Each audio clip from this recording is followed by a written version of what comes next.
en relación al artículo, creo que es un artículo que vale la pena revisar, porque es información desde la mirada científica de un tema que está hoy en día presente en las redes sociales, en prensa, ¿no es cierto?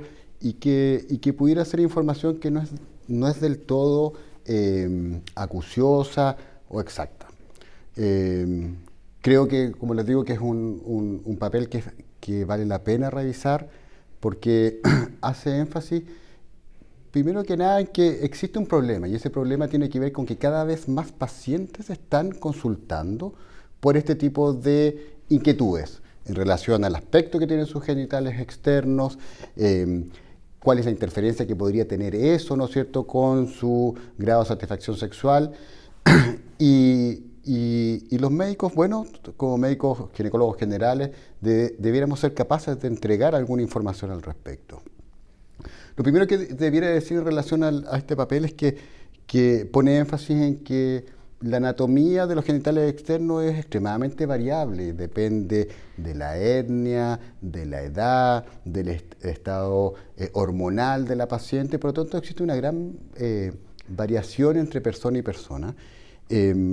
Se ha establecido una especie de prototipo de genitales externos normales o ideales y que tienen que ver con un aspecto prepuberal y que tiene que ver con labios menores, ¿no es cierto?, escasamente desarrollados, con un hiato genital estrecho.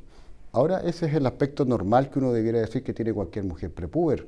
Si una mujer de 40, 50 años que tuvo un par de niños, ¿no es cierto?, va a tener ese aspecto, es poco probable que lo tenga.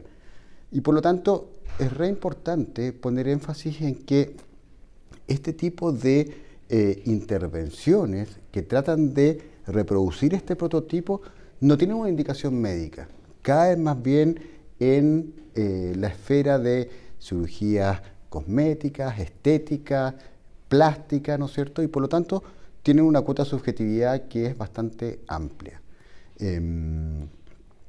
Este papel pone, ¿no es cierto?, énfasis también en que existe poca información en la literatura que avale este tipo de cirugías.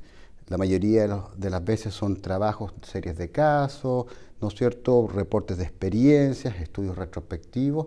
No existen trabajos prospectivos randomizados que permitan tomar conclusiones en relación a cuál es la efectividad de estas intervenciones. Al menos yo, de lo que he revisado, el único trabajo prospectivo randomizado que conozco, que es de un grupo inglés, de la doctora Linda Cardoso, en la cual pacientes con hipertrofia de ninfas fueron sometidas a linfoplastías y que efectivamente mejora la percepción, ¿no es cierto?, de la paciente en términos de satisfacción en relación al aspecto de sus genitales externos, pero eso se refiere solo a hipertrofia de ninfas. El término de rejuvenecimiento vaginal, que apunta a este prototipo que les estoy describiendo, no existen trabajos prospectivos randomizados, al menos que yo conozca, que permitan dar directrices cuál es la efectividad de esto. Es un tema un poquito más complejo porque además esto tiende o se promociona muchas veces en el sentido de que esto pudiera mejorar la satisfacción sexual, la libido de las pacientes, y probablemente eso es algo que es menos explorado y es más difícil de poder afirmar que este tipo de cirugía pudieran mejorar esos aspectos.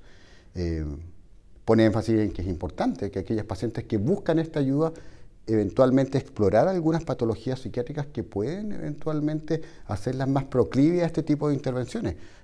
Trastornos de ansiedad, síndromes depresivos, ¿no es cierto?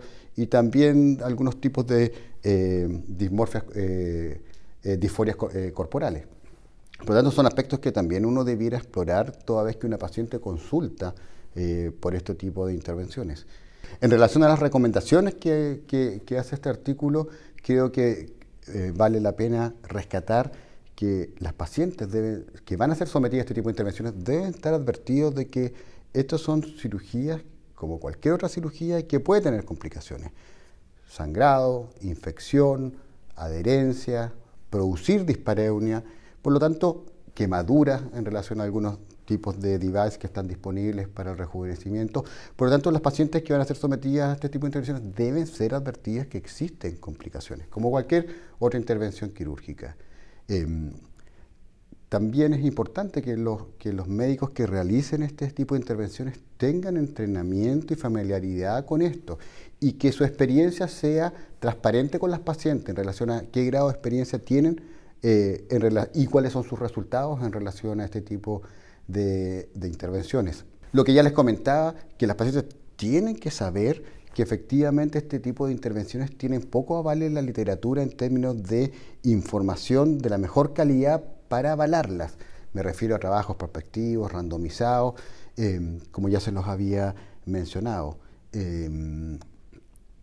Además, debieran estar las pacientes conscientes que o aterrizar las expectativas de las pacientes. Tienen que entender de que esto va a mejorar el aspecto, eventualmente puede mejorar la autoestima, pero esto no necesariamente va a mejorar, ¿no es cierto?, su grado de satisfacción sexual o mejorar su libido. No es un objetivo que haya sido demostrado para este tipo de intervenciones.